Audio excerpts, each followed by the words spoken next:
Julia Sand Letter Number 4, October 27, 1881. Honorable Chester A. Arthur.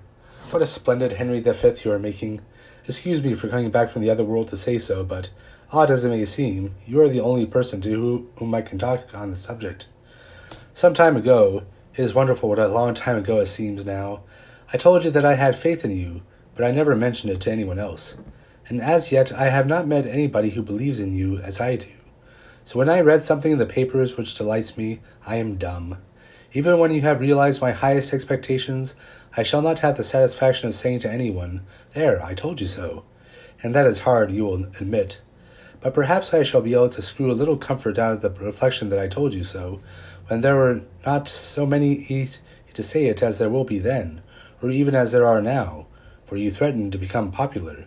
Yes, popular. Will popularity spoil you? I think no, but cannot be certain yet. When we have gone through tribulation, a sudden whirl of prosperity does not sweep us off our feet as easily as if our whole path had been smooth. You'll remember last summer, long after the rest have ceased to think of it. Most of us, it was a tragical incident in our panorama of the world. But to you it was different. It cut so deeply into your life.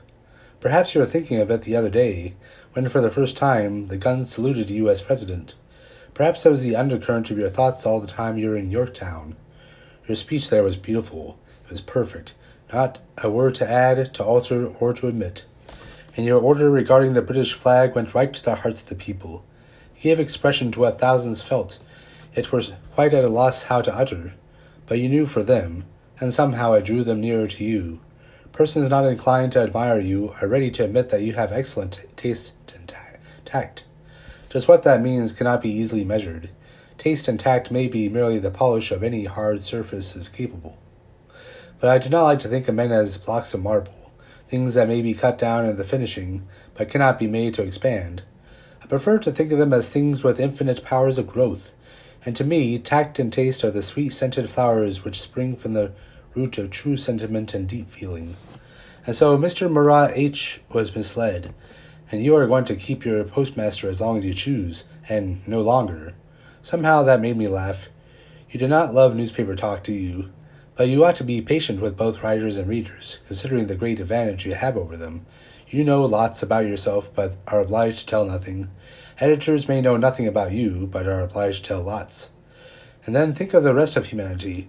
Probably you do not half appreciate what you are spared, not having to look at the papers to find out what you did yesterday, are doing now, will do tomorrow, are likely to do on the whole, and did 5 years ago. Yes, you ought to be patient. But I have a notion that you are not, with me. You would not tolerate for the 2 weeks at court in which people express their opinions in the pell-mell manner of someone who you never heard of. It would tax your grace is a manner, certainly, but you are not likely to be so troubled. People who go to court generally know that discretion is a better part of valor, don't they?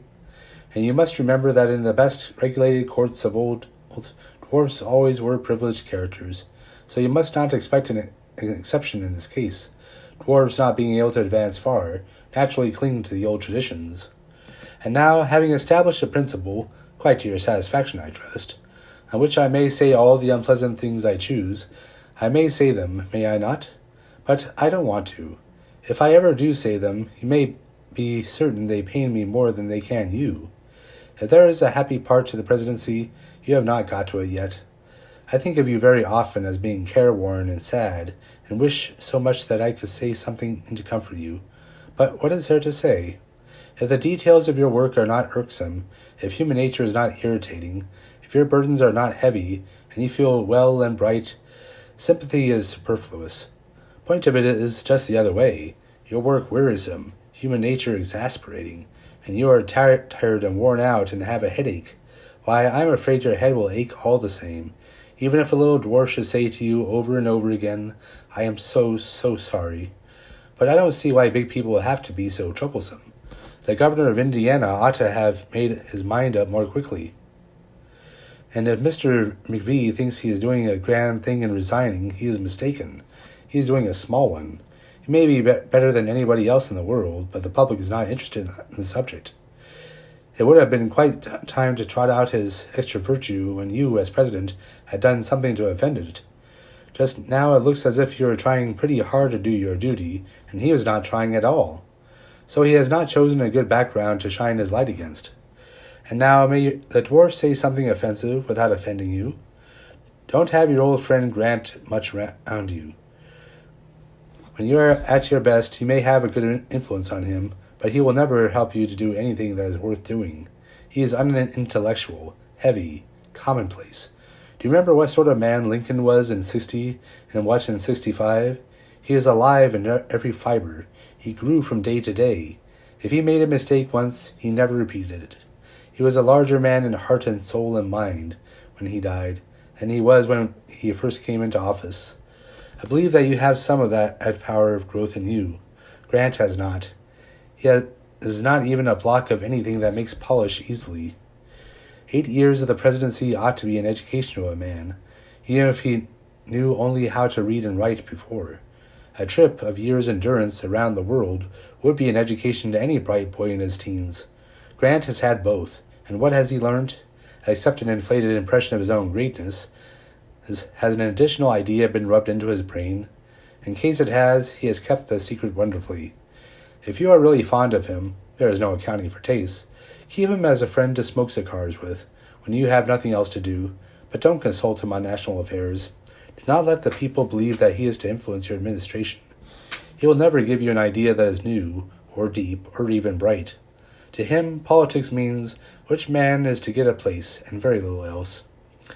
As to real statesmanship, he has no more conception of it than has a wild elephant. Now don't be angry with me. You know it is so, only you are too polite even to think it.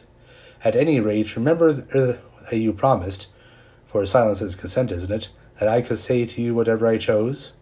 So I will choose one thing more.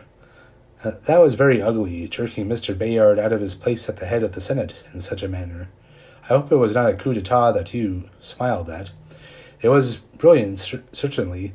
So are skyrockets, and sometimes when the brilliancy is over, a stick comes down and hits someone on the head. If that was intended for statesmanship, angels and ministers of grace defend us. But if there is little statesmanship in the U.S. Senate, and none at all in U.S. Grant, still there is some in Washington. Just where it is needless to state. If I said in the White House, I might convey or contract my meaning. Enough that there is an influence felt and found to be strengthening and calming. It must be owned. People are somewhat surprised at it. One hears remarks such as, "This is too good to be true." "Well, this is splendid, but how long will it last?" I should be quite enthusiastic if I thought this genuine, but it is only policy. He is very shrewd. Then I feel terribly tempted to defend you, but I never say one word. Is there any sense in saying that I know what I have no means of proving? Your own actions will be your own most eloquent defense. What you have done thus far may be excellent policy, but I believe you were prompted to it by a very much higher motive. Yours sincerely, J.I.S.